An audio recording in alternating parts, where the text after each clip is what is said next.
Ahora sí, vamos a ir a Santiago capítulo 1, versículo 16 en esta mañana. Continuamos con el estudio de la epístola de Santiago, escrita por el medio hermano del Señor Jesús, Santiago, Jacobo. Vamos a ir al versículo 16. Ahora yo les voy a leer versión Las Américas, hoy leímos versión Reina Valera 60, para ver algunas palabritas que Las Américas nos dan mayor luz para comprender el texto. Santiago capítulo 1, versículos 16 al 18 dice: amados hermanos míos, no os engañéis. Ahí ya tiene una palabrita que en el versículo 16 de Reina Valera dice: no erréis. Toda buena dádiva y todo don perfecto viene de lo alto, desciende del Padre de las luces, con el cual no hay cambio ni sombra de variación. En el ejercicio de su voluntad, dice Las Américas, interesante, Él nos hizo nacer por la palabra de verdad para que fuéramos las primicias de sus criaturas. Amén. Ese es el texto. Padre, gracias por tu palabra. Queremos rogarte, Señor, suplicarte que nos des entendimiento, luz, a fin de comprender el texto y tú apliques, Señor, tu palabra a nuestra vida. Hay gente que está escuchando vía internet, no sabemos dónde, pero nos sorprende ver que mucha gente ha llegado a través de la página web. Oramos para que tú también le des comprensión y por sobre todo, Señor, si alguien no ha nacido de nuevo, tú le salves, Señor. En tu nombre oramos. Amén. Santiago continúa con el mismo tema, desarrollando el tema de las pruebas, las tentaciones. Versículo 2 en adelante, estuvimos viendo que la misma palabra en versículos 12 y 13, pruebas, peirasmos, pero cambiaba según el contexto. El versículo 12 habla de aquel varón, aquella persona, aquel creyente que soporta, que camina bajo la presión en comunión con el Señor y sale victorioso, sale de la prueba, la enfrenta piadosamente, en comunión con el Señor. Las duras pruebas, los momentos más difíciles que Dios coloca en su vida, lo hace en forma piadosa y Él promete eternidad, es evidencia de una fe genuina.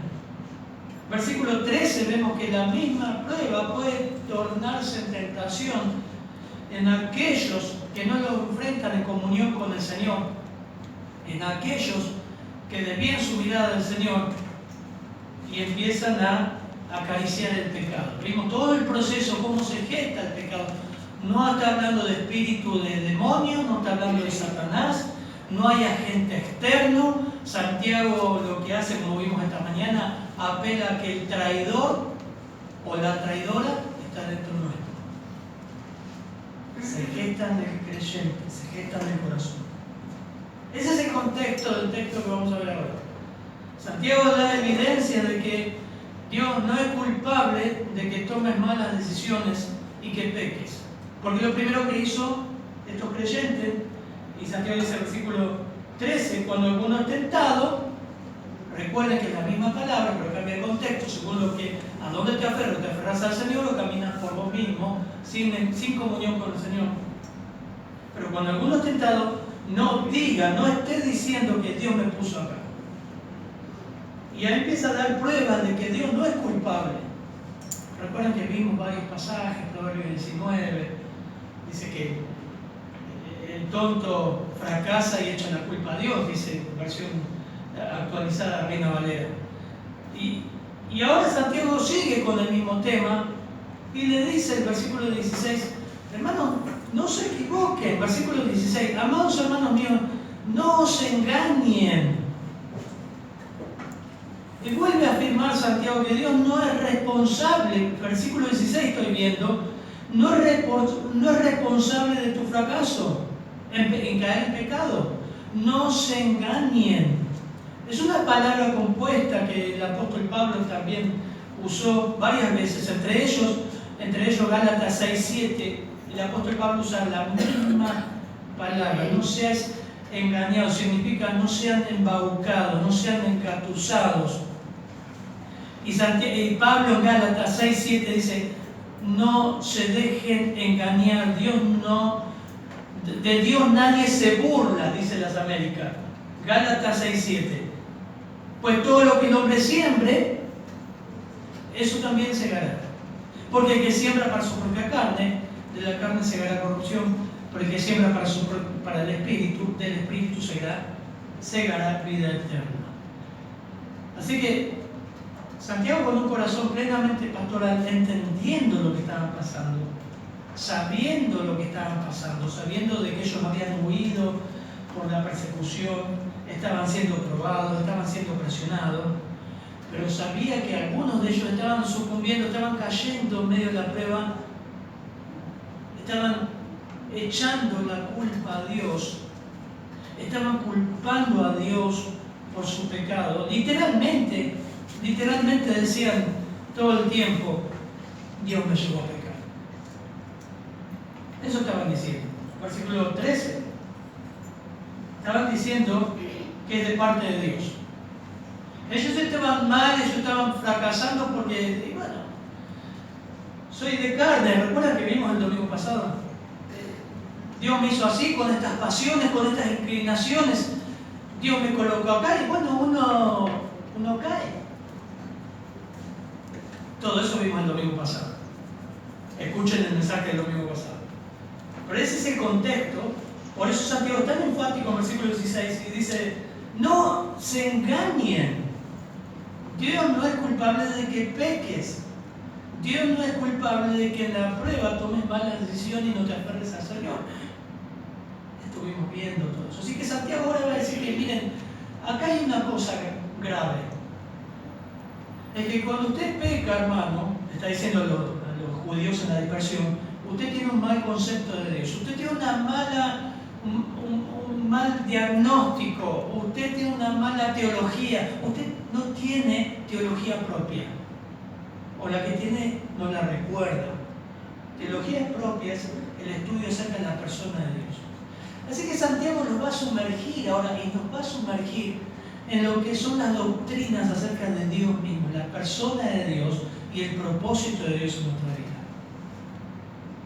Así que basta de decir, Dios me hizo así. Yo fracasé porque, no sé, puedo poner cualquier ejemplo y no quiero. Yo fracasé porque Dios hizo esto en mi vida. No. Fracasaste porque no te aferraste al Señor, no te aferraste a su palabra, no seguiste al Señor, no te congregaste, no leíste tu Biblia, no te humillaste ante el Señor y no esperaste ante el Señor. Santiago le va a decir, ahora quiero que conozcas a Dios de verdad. Y quiero que sepas quién es la persona de Dios. Y ahí empieza. Versículo 17.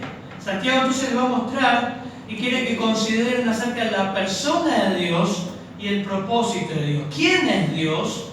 ¿Y qué quiere de Dios con mi vida? Versículo 17.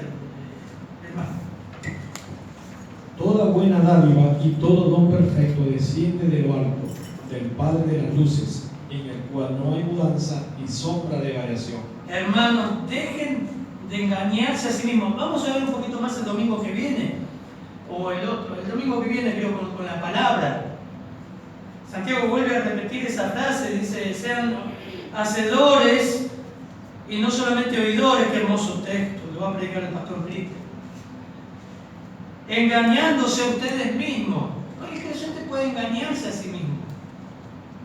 Y una de ellas es que tenga un mal concepto de Dios. No se engañen, dejen de engañarse. ¿Por qué? Bueno, y empieza a hablar de la persona de Dios, de las obras de Dios. Toda buena dádiva y todo don perfecto, versículo 17, viene de lo alto, desciende del Padre de las luces, en el cual no hay cambio ni sombra de variación. Lo que Santiago está diciendo, ustedes me siguen ahí en el versículo 17, es que lo que viene de Dios no es pecado. Lo que viene de Dios es toda buena dádiva, es todo don perfecto. O sea, lo que viene de Dios es perfección, es santa bondad de Dios, que trae como resultado que su obrar refleja su perfecta santidad y su bondad. Sus obras y lo que Él nos da hablan de su carácter, de lo que Él es en sí mismo, una y otra vez. Por eso dice, toda buena dádiva y todo don perfecto viene de lo alto. Eso está hablando Santiago de una de las cualidades de Dios, uno de los atributos de Dios, que es su bondad. Todo lo bueno que viene a nuestra vida, todo lo que viene, es parte de la bondad de Dios. Wayne Grudem, un autor de un libro de teología, dijo lo siguiente: la bondad de Dios quiere decir que es la norma suprema del bien y que todo lo que Dios es y hace es digno de toda aprobación. Dios tiene total responsabilidad por toda buena dádiva y todo don perfecto que desciende de lo alto. A veces algunos cristianos, cuando nos tocan pasar momentos difíciles, lo primero que empezamos a pensar, ¿por qué Dios no impide o no impidió la tragedia? ¿Por qué Dios no impidió o no impide la calamidad? Es lo primero que pensamos. ¿Por qué pasa todo lo que pasa? Y comenzamos a desviar nuestra mirada y a acusar a Dios. Lo mismo que pasó en Santiago. ¿Por qué Dios hace lo que hace? ¿Por qué no lo impidió? Santiago dice, miren, todo lo bueno que viene de arriba muestra la bondad. Sobre justos y sobre injustos, sobre malos y sobre buenos. El sol sale para buenos y malos. Eso es parte de la gracia común de Dios. Lo que Dios nos da son dádivas, dones, es decir, regalos. Y algo interesante, hermano. Dios no nos da y nos da la raza humana conforme a sus pecados. ¿Quieren ver eso? Miren, abran el Salmo 103. Salmo 103.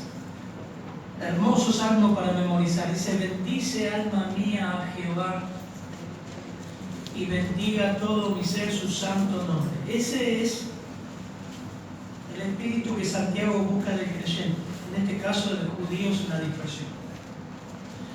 Bendice alma mía a Jehová y no olvides ninguno de sus beneficios. Lo primero que pasa en el momento difícil, olvidamos todo lo que Dios hizo. Nosotros ahora tenemos en un par de semanas una cena donde el propósito no es comer. Vamos a comer, y seguramente vamos a comer rico, pero el propósito es dar gracias a Dios por este año. Y han sido un año difícil para algunos, para otros no tanto, pero siempre hay algo para agradecer. Siempre. Bendice alma mía Jehová y no olvides ninguno de sus beneficios. Él es quien perdona todas tus iniquidades, el que sana todas tus dolencias, el que rescata del hoyo tu vida, el que te corona de favores y misericordias, el que sacia de bien tu boca, de modo que te rejuvenezcas como el águila. Jehová es el que hace justicia y derecho a los que padecen violencia. Su camino notificó a Moisés y a los hijos de Israel sus obras. Misericordioso y clemente, está ligado a la bondad de Dios. Y clemente es Jehová, lento para la ira y grande en misericordia. No contenderá para siempre, ni para siempre guardará el enojo. Y no ha hecho con nosotros, versículo 10 de Salmo 103, no ha hecho con nosotros conforme a nuestras iniquidades, ni nos ha pagado conforme, nuevamente, a nuestros ¿qué? Pecados. Esto va de la mano con lo que decía el apóstol Pablo, que estudiamos arriba, porque la paga del pecado es muerte. Pero ahora usa la misma palabra que usa Santiago, mas la dádiva o el regalo de Dios es vida eterna en Cristo Jesús. Nosotros tendríamos que pagar por nuestra salvación con la muerte eterna. Pero Dios, que es rico en misericordia, nos dice que el don que Dios dio es vida eterna en Cristo Jesús. Muestra la bondad. Ahora, por ahí usted seguramente está pensando, y sí, pero yo perdí un hijo, hay hay momentos difíciles en nuestra vida, hay tragedias, y Job, uno se viene a la mente lo que pasó con Job, ¿no? En Job capítulo 2, versículo 10, Job le contesta a su esposa. ¿Recuerdan, hermanos, conocen la historia de Job? Dios permitió que perdiera todo, lo único que quedó fue su esposa. Encima su esposa le dijo: maldice a Dios y muérete. ¿Para qué tanta piedad? ¿Para qué tanto ser justo? ¿Para qué tanto amar a Dios si nos sacó todo? Y él dijo: como una mujer fatua has hablado. Y él le dice en Job 2:10, no lo busquen: recibimos el bien de parte de Dios y no recibiremos también el mal. Entonces usted dice: ve, pastor, eso es lo que yo pienso. No toda la vida cristiana, o sea, Dios es bueno, pero ¿por qué permite la tragedia en mi vida? ¿Por qué permite la enfermedad? ¿Por qué permitió la enfermedad tal hermano? ¿Por qué el Señor llevó a tal hermano? ¿Por qué permitió esa tragedia? ¿Por qué pasa lo que hemos hablado de hermanos que han perdido todo, han venido de Venezuela, por ejemplo, sufriendo? ¿Por qué pasa estas cosas? Y un autor dijo lo siguiente, es interesante, aparte que las escrituras hablan de ello, entre ellos Job. Muchas cosas que pensamos son nuestros bienes terminan siendo nuestros males más grandes. Es una frase, ahora vamos a ver lo que dice la escritura. Y viceversa. Muchas cosas que pensamos que son nuestros males terminan siendo nuestros grandes bienes. Recuerden que Jacobo fue testigo de que mataron de forma muy violenta, por ejemplo, a Esteban. Y fue testigo de la muerte de muchos cristianos. Medio hermano del Señor.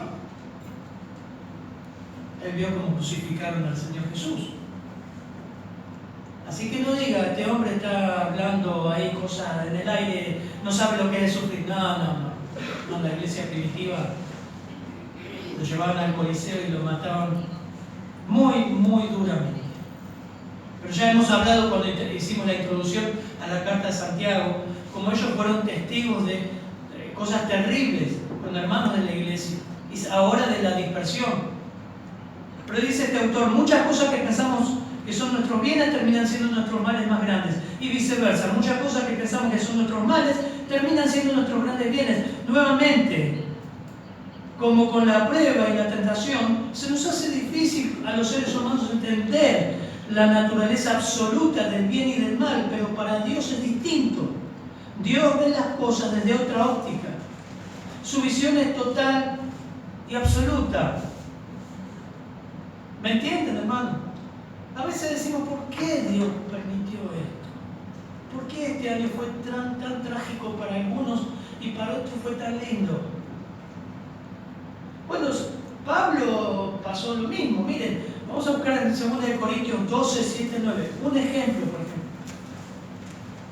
Nosotros no podemos entender, por ejemplo, cómo una enfermedad puede resultar en nuestro bien, pero Dios hace que todo resulte para bien a los que a Dios aman. Es interesante, ¿no? Es lo que dijo el apóstol Pablo. Miren lo que dijo Pablo acá, 2 Corintios 12, 7 al 9. Y para que la grandeza de las revelaciones no me exaltase desmedidamente, me fue dado un aguijón en mi carne, un mensajero de Satanás, que me abofetee, para que no me enaltezca sobremanera, respecto a lo cual 3 veces he rogado al Señor que me lo quite de mí, y me ha dicho: bástate mi gracia, porque mi poder se perfecciona en la debilidad. Por tanto, de buena gana me gloriaré más bien en mis debilidades, para que repose sobre mí el poder de Cristo. ¿Por qué Dios no sacó lo que estaba haciendo sufrir a Pablo? Sea ceguera, sea una enfermedad, sea lo que sea. Y dice, oró Pablo varias veces para que el Señor le saque, y dijo: no, porque mi poder se perfecciona en la debilidad. Bástate mi gracia. Amós, por ejemplo, capítulo 3, versículo 6, dice lo siguiente: cuando el desastre llega a una ciudad, no lo ha causado el Señor. Es decir, pastor, me está confundiendo. Lo que te estoy diciendo es que Dios es bueno.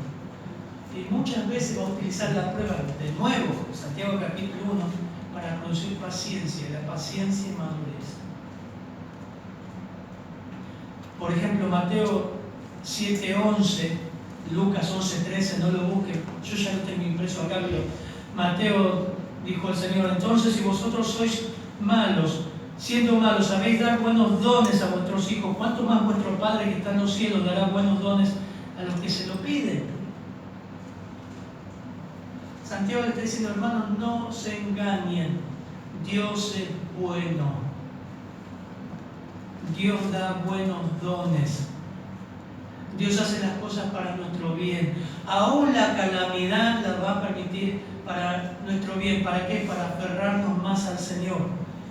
Dios no va a ponerte en una tentación para alejarte. Dios no quiere que te alejes. Ese no es su propósito, sino que te aferres.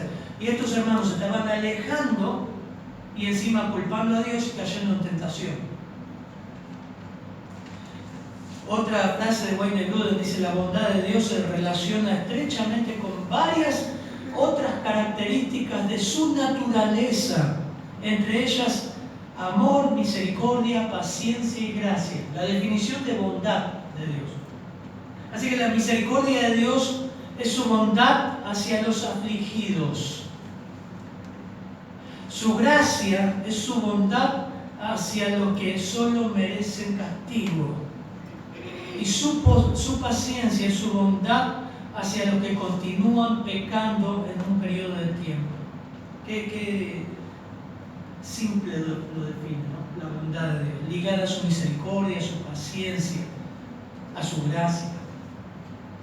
Pablo habló mucho acerca de la bondad de Dios y el amor de Dios, y dice en Romanos 8:31, pueden anotarlo, Romanos 8:31 al 39, si quieren me siguen, yo lo voy leyendo. ¿Qué pues diremos a esto?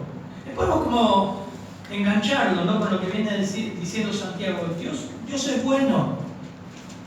Dios muestra su bondad, porque toda buena dádiva y todo don perfecto desciende de lo alto. ¿Qué pues diremos a esto? Podemos engancharlo con Pablo, capítulo 8, versículos 31. Si Dios es por nosotros, lo saben, ¿eh? ¿Qué dice? ¿Quién es? Si Dios es por nosotros, ¿quién contra nosotros? O sea, no es que la vida cristiana va a ser siempre una cosa de felicidad, nunca te vas a enfermar, nunca vas a pasar ningún momento difícil. No. Y acá Pablo lo dice: si Dios es por nosotros, ¿quién contra nosotros? El que no escatimó ni a su propio Hijo, sino que lo entregó por todos nosotros, ¿cómo no nos dará con Él todas las cosas? ¿Quién acusará a los escogidos de Dios? Dios es el que justifica.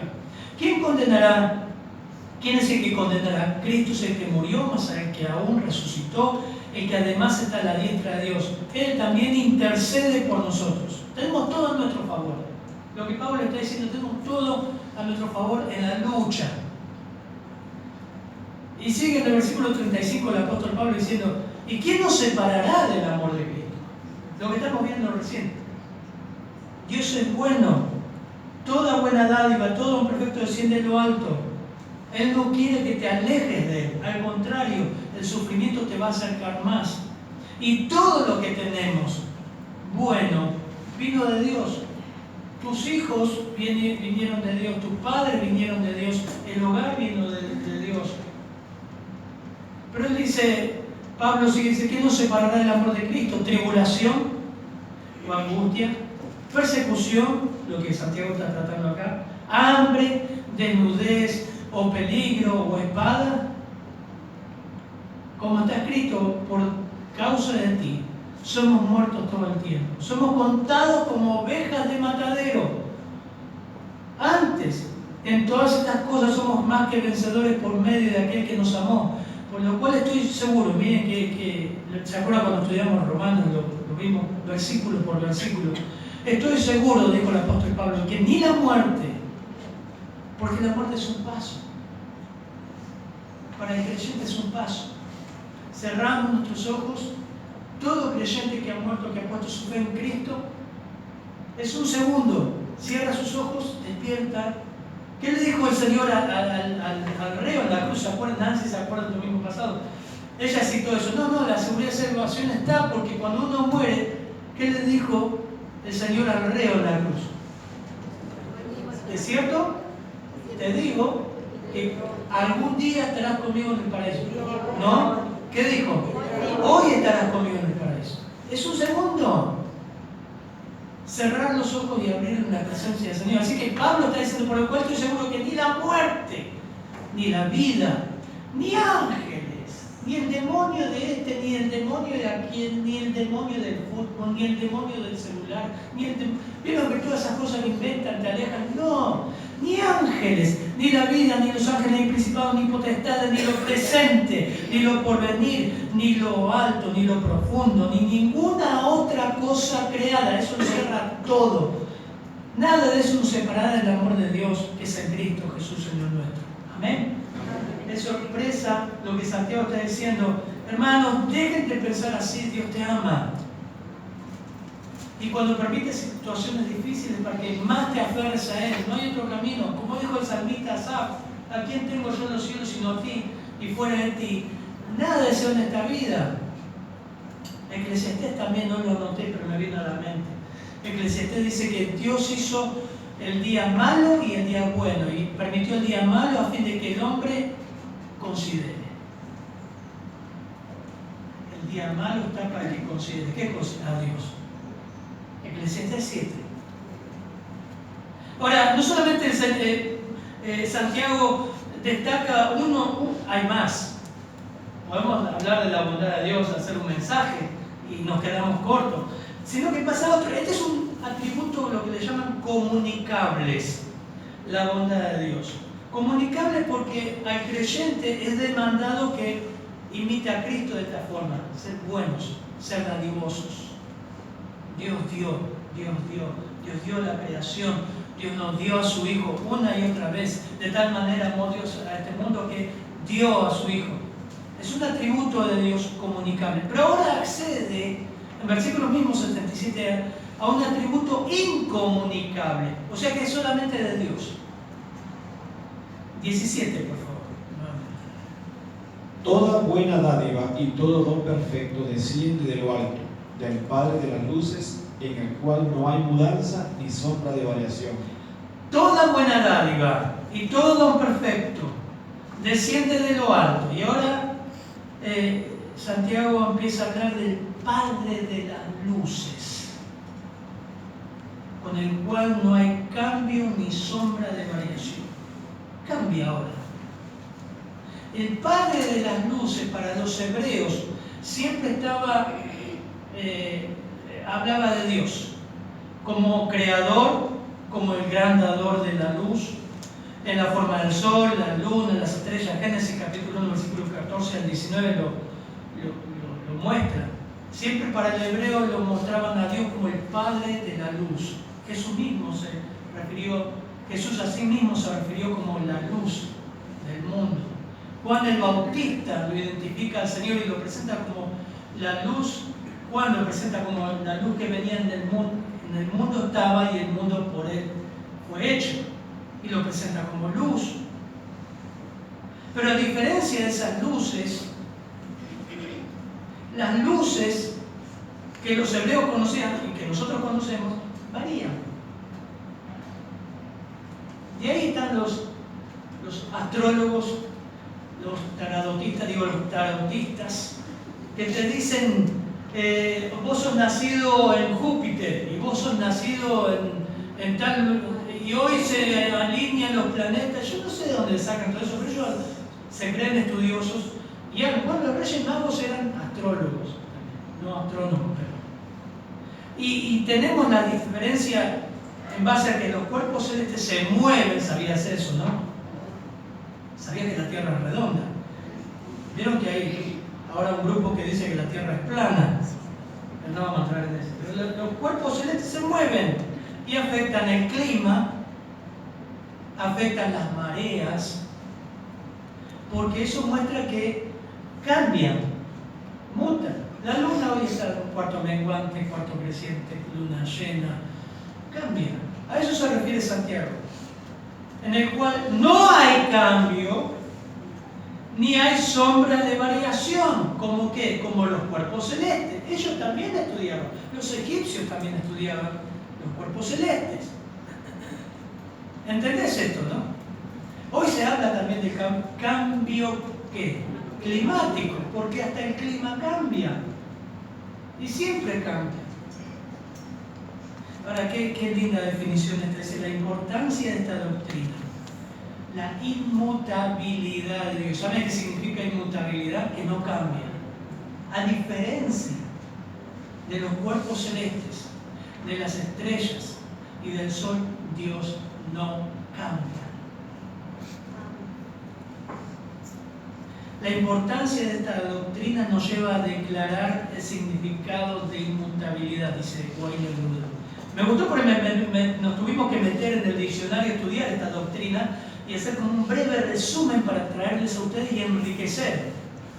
Si Dios no es inmutable, toda la base, o sea, si Dios no es inmutable, si Dios cambiara, toda la base de nuestra fe comienza a desbaratarse.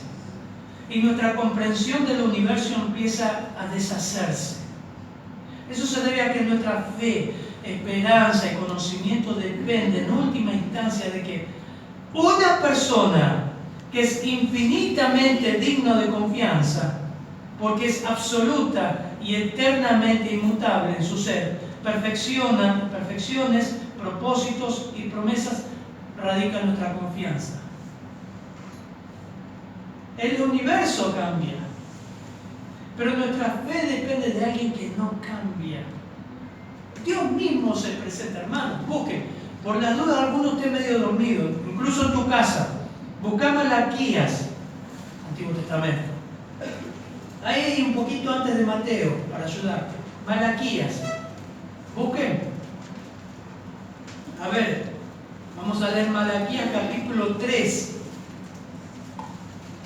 Versículo 6. Josué va a leer, pero usted téngalo ahí. Malaquías 3, 6. ¿Qué dice? Porque yo, Jehová, no cambio. Por esto, hijos de Jacob, no habéis sido consumidos. Eso está diciéndole Santiago a estos creyentes. Porque lo primero que tendemos a pensar, Dios ya no me ama. No es el mismo Dios que me salvó. Dios está en silencio. Dios cambió. No cambió, sigue siendo el mal. El mismo Dios, aunque esté el mal rodeándote, es lo que dice en Malaquías: yo, Jehová, no cambio. Porque si hubiese cambiado, ustedes ya no estarían. Por eso, hijos de Jacob, no han sido consumidos. ¿Por qué no han sido consumidos? Porque su misericordia no han decaído y no ha cambiado. Bueno, hay más en el Antiguo Testamento para buscar. Hay otro texto muy conocido, que es Hebreos 13:8, y dice: Jesucristo es el mismo ayer, hoy y por los siglos. No cambia. No cambia.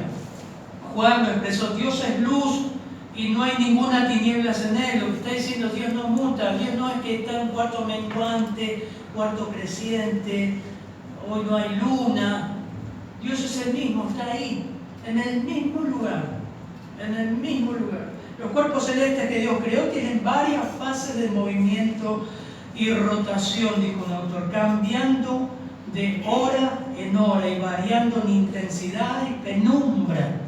Por eso tenemos el mediodía, la tarde, la media tarde, la noche. Sin embargo, Dios es inmutable. Mateo 7, 7 al 11, por favor. Le diga Josué.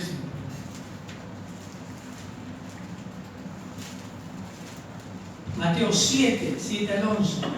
Pedid y se os dará, buscad y hallaréis, llamad y se os abrirá. Porque todo aquel que pide, recibe, y el que busca, halla, y el que llama, se le abrirá. ¿Qué hombre hay de vosotros que si a su hijo le pide pan, le dará una piedra? ¿O si le pide un pescado, le dará una serpiente? Pues si vosotros, siendo malos, sabéis dar buenas dádivas a vuestros hijos, ¿cuánto más vuestro Padre que está en los cielos dará buenas cosas a los que le pidan? Qué interesante, no está comparando con los padres. Aún los padres pueden cambiar, pero Dios no cambia. Dice, el ser, la naturaleza y las características de Dios son inalterables, inalterables. A diferencia de la naturaleza que está continuamente sometida a cambios, Dios no. Dios es el mismo. Por eso me gustaría, antes de pasar al otro punto, volver al Salmo 103 juntos.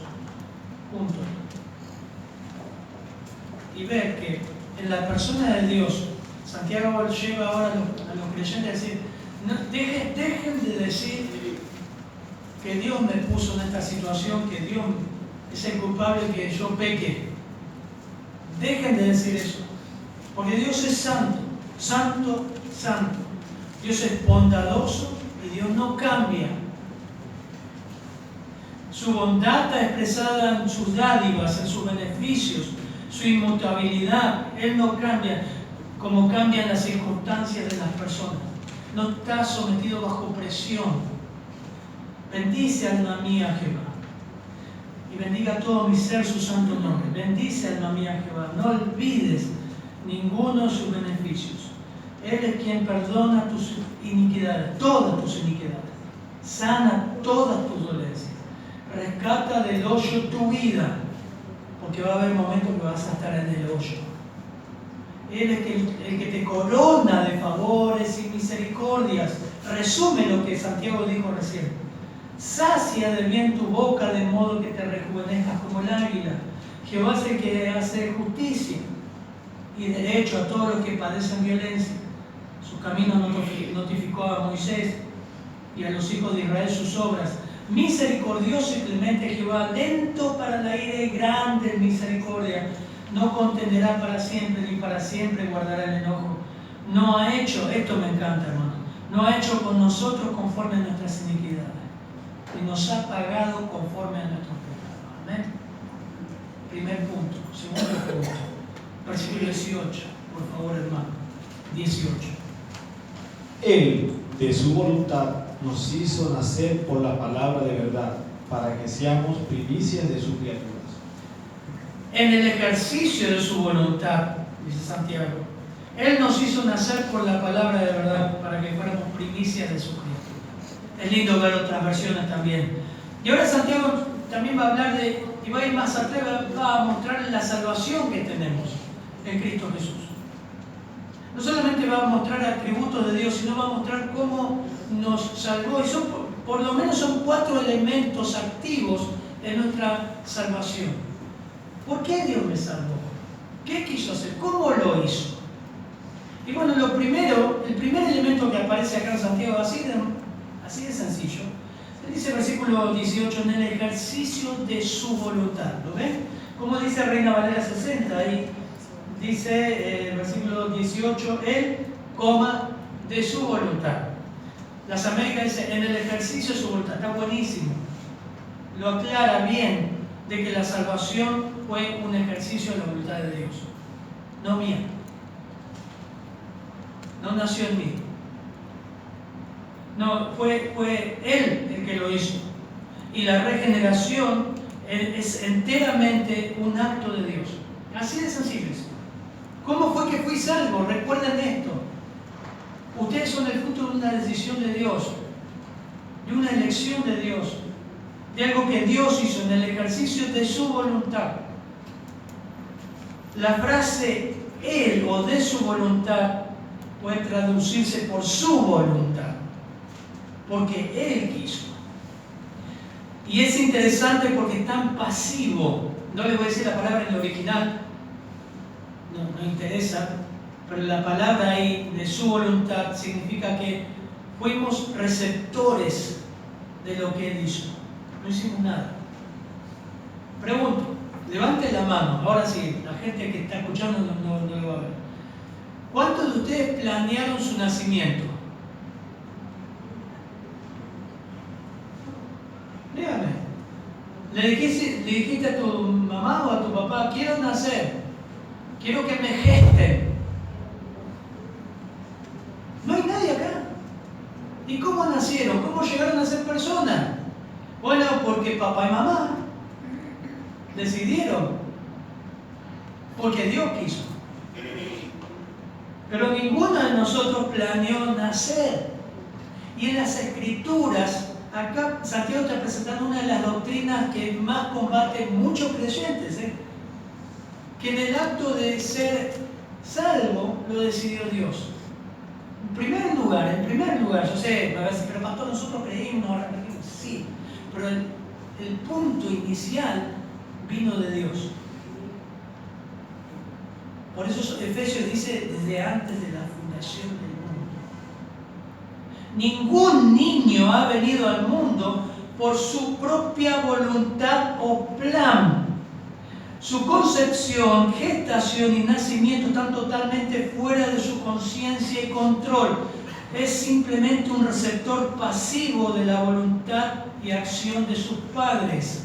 De igual manera, ninguna persona tiene voluntad de crear, y mucho menos crear una nueva naturaleza espiritual. Y ya del Antiguo Testamento hablaba de que nuestra salvación se gestaba en Dios. Jeremías, por ejemplo, 13:23, lo tengo acá si quieren, pero lo pueden anotar. Miren esto. Jeremías 13:23 dice: mudará el etíope su piel y el leopardo sus manchas. Es una pregunta retórica. El etíope tiene piel oscura.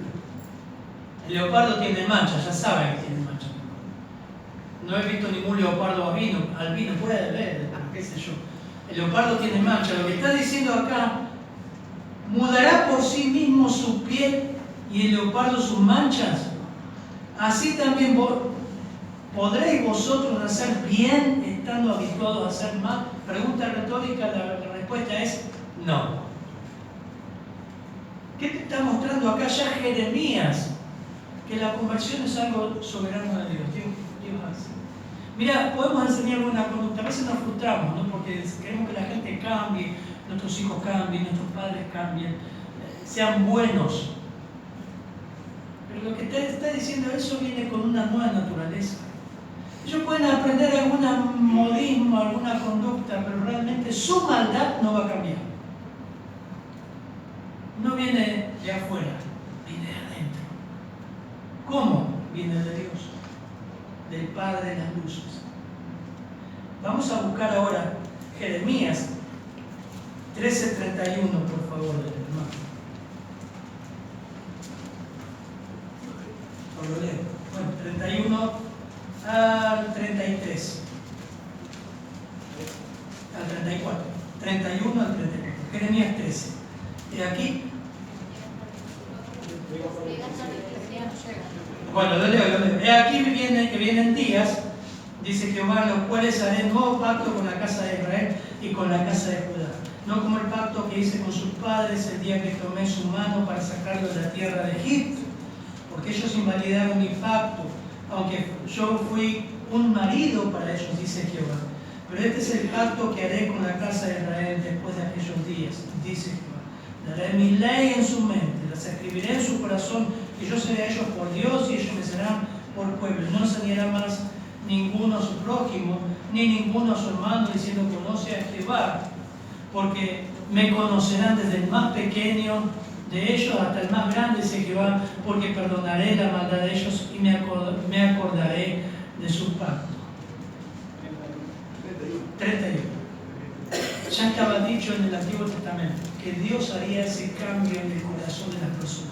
Lo que está diciendo en el ejercicio de su voluntad. Miren qué hermoso, cómo Santiago está poniendo doctrina, teología, llevarlo en medio de la prueba a pensar: Dios te salvó y fue una iniciativa divina. Ninguno puede venir a mí si el Padre que me envió no le trajere, dijo Juan, el Señor en Juan, que añade Juan 15:16, no me elegiste vosotros a mí, sino que yo os elegí a vosotros. Nació Dios. En segundo lugar, dice, nos hizo nacer de nuevo. Dios es el responsable, en su voluntad nos hizo nacer de nuevo. Dice, nos hizo nacer por la palabra de verdad.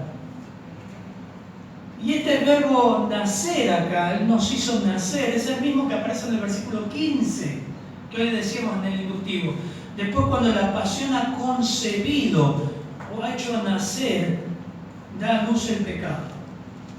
¿Qué está diciendo Santiago ahí? Que tu salvación fue algo que se gestó en Dios y Dios te hizo nacer de nuevo. Lo que decía Nicodemo: Señor, pero ¿cómo puede ser esto? ¿Acaso el hombre tiene que entrar en el vientre otra vez de su madre? Dice: ¿cómo tú, siendo judío, no entiendes esto?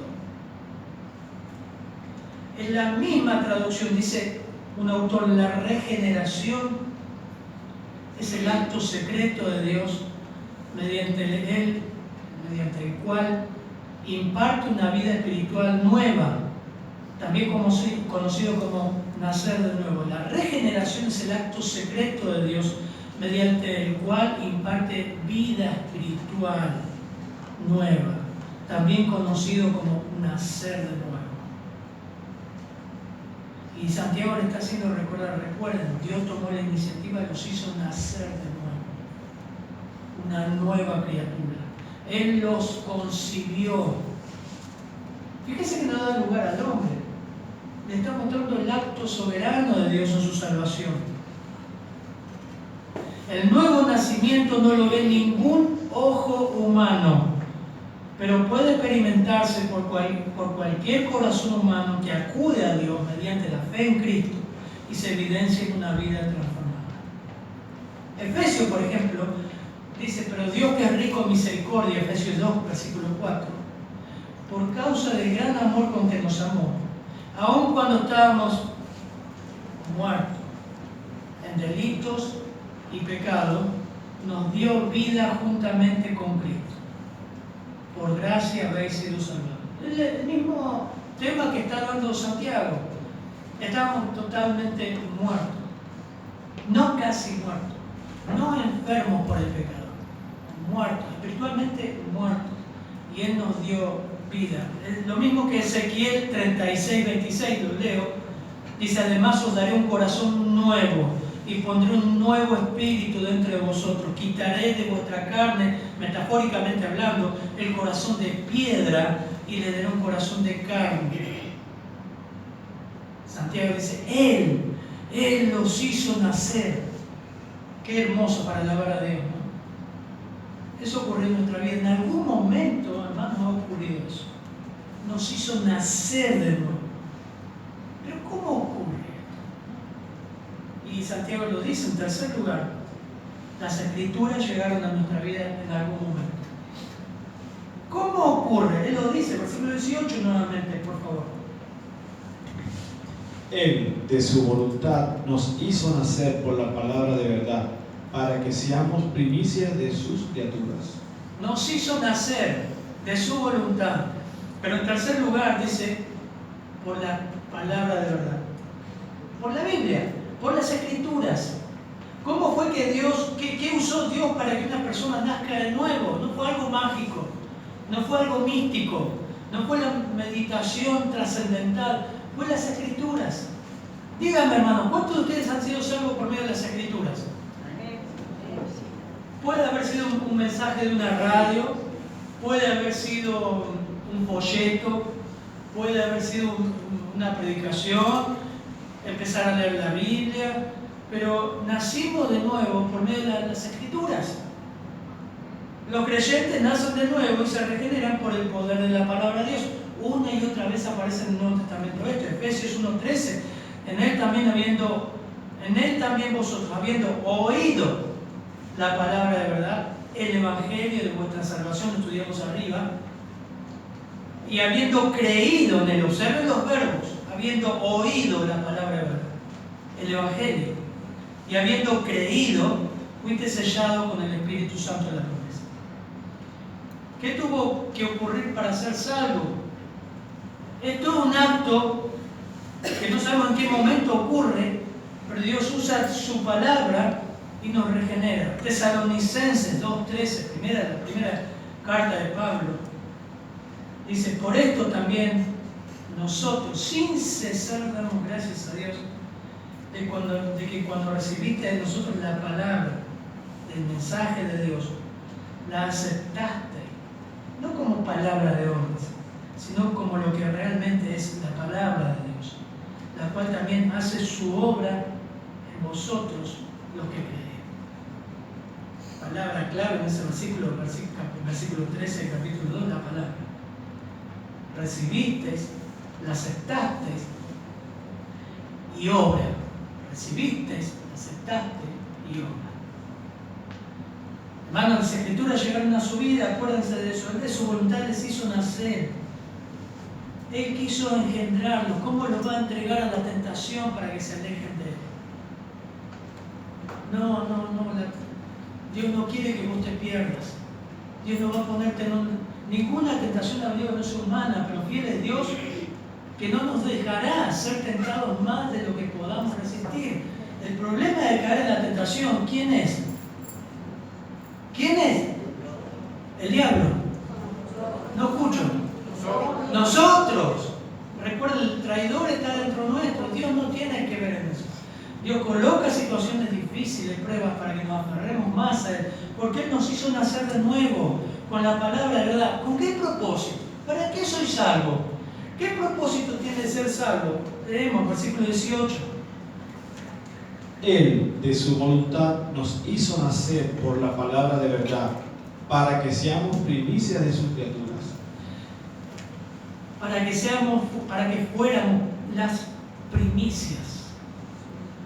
Efesios capítulo 1 dice que somos capítulo 2 dice que somos el poema de Dios, creado en Cristo Jesús. Santiago explica que Dios nos regeneró, nos dio vida, nos salvó, no para que nuestra vida tenga un propósito en nosotros mismos, sino en Dios. Da vuelta el concepto que muchas iglesias ahora predican: si venía Cristo y vas a tener un propósito en tu vida. No es para que yo tenga un propósito. Dios traza un propósito para Él, para que vivamos para Él, para que seamos primicias de su criatura. Esta palabra primicias tiene que ver con los hebreos y eran lo primero y lo mejor de los cultivos que estaban cosechando, y era por lo general un indicador de que había más en la cosecha. Algunos dicen que Santiago se refiere a los primeros creyentes, los primeros grupos de judíos, las primicias, como Pablo habla de las primicias de Acaya. Era lo primero, después venía más, nosotros. Pero las Escrituras en general habla de que nosotros somos la primicia de su creación. Y está hablando ahí de que los creyentes son la primicia de la creación que ha de venir. Y vivimos para el propósito de Él y para manifestar su gracia. Efesios lo dice. Miren, 2 de Pedro capítulo 3 versículo 10 dice: pero el día del Señor vendrá como ladrón, en el cual los cielos pasarán con gran estruendo y los elementos serán destruidos con fuego intenso. Y la tierra y las obras que hay en ella van a ser quemadas. Puesto que todas estas cosas han de ser destruidas de esta manera, ¿qué clase de personas no debéis ser vosotros en su santa conducta y piedad? Dice el apóstol Pedro, capítulo 3, versículo 11. Esperando y apresurándose para el día del día de Dios, en el cual los cielos serán destruidos por fuego y los elementos se fundirán con intenso calor. Pero según su promesa, nosotros esperamos cielos nuevos y tierra nueva en los cuales moran los jueces. A eso nos proyecta Santiago. A eso. Efesios 2, capítulo 2 dice que Él nos resucitó y con Él nos sentó en los lugares celestiales en Cristo Jesús cuando estábamos muertos de delitos y pecados, a fin de mostrar en los siglos venideros las sobreabundantes riquezas de su gracia por su bondad para con nosotros en Cristo Jesús. Yo no sé cómo será eso.